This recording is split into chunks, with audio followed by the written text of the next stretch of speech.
నమస్తే మ్యామ్. నమస్తే అండి. మ్యామ్, ప్రెగ్నెన్సీ అనేది ఒక పనిలా అన్నా కూడా ఈ మధ్య కాలంలో లివ్ ఇన్ రిలేషన్‌షిప్స్ అని చెప్పి అదే పనిలో ఉన్నవాళ్ళు కూడా ఉన్నారు. అదే పనిలో ఉన్నట్టుండి తర్వాత ప్రెగ్నెన్సీ వస్తే అబార్షన్స్, ఫ్రీక్వెంట్‌గా అబార్షన్స్. ఇది కూడా ఇన్‌ఫెర్టిలిటీకి ఏమైనా కారణం కావచ్చా? 100% అండి. ఓకే. సో ఇక్కడ మనము లివ్ ఇన్ రిలేషన్షిప్ అంటున్నారు. Live in relationship is not at all legal. అవును. సో ప్రెగ్నెన్సీ వచ్చింది, it is not legal. It's not legal. So doctor దగ్గరికి వెళ్ళి ఓపెన్గా వాళ్ళు ట్రీట్మెంట్ తీసుకోవడం కష్టం. అవును. సో ఆన్ కౌంటర్ మెడికేషన్స్ తీసుకోవడం. సో ఏమవుతుంది అంటే ఆన్ కౌంటర్ మెడికేషన్ కూడా కొన్ని వీక్స్ వరకే పనిచేస్తుంది. It's like 7 to 8 weeks of ప్రెగ్నెన్సీని తీసేసుకోవడానికి అది యూజ్ అవుతుంది. సో వీళ్ళు దాన్ని దాటిన తర్వాత కూడా దాన్ని యూజ్ చేస్తే ప్రెగ్నెన్సీ పూర్తిగా పోదు. సో దానివల్ల కంటిన్యూస్గా బ్లీడ్ అవ్వడం వల్ల రక్తహీనతకి దారి తీయడము, దానివల్ల ఇన్ఫెక్షన్స్.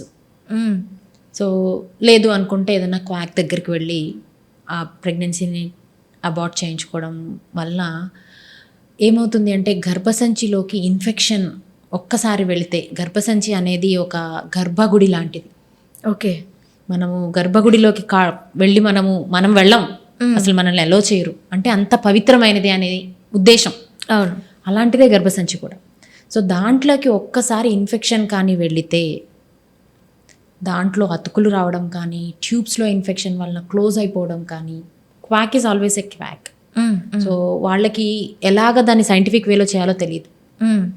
సో దానివల్ల ఫ్యూచర్ ప్రెగ్నెన్సీకి కాంప్లికేషన్స్, ప్రెగ్నెన్సీ రావడమే ప్రాబ్లం అయ్యే వాళ్ళని చాలామంది చూసామండి. ఒకవేళ బేబీ ఇప్పుడు ప్లాన్ చేసుకుని మాకు ఇప్పుడు బేబీ వద్దు అనుకొని అబార్ట్ చేసుకునే వాళ్ళు ఉంటారు.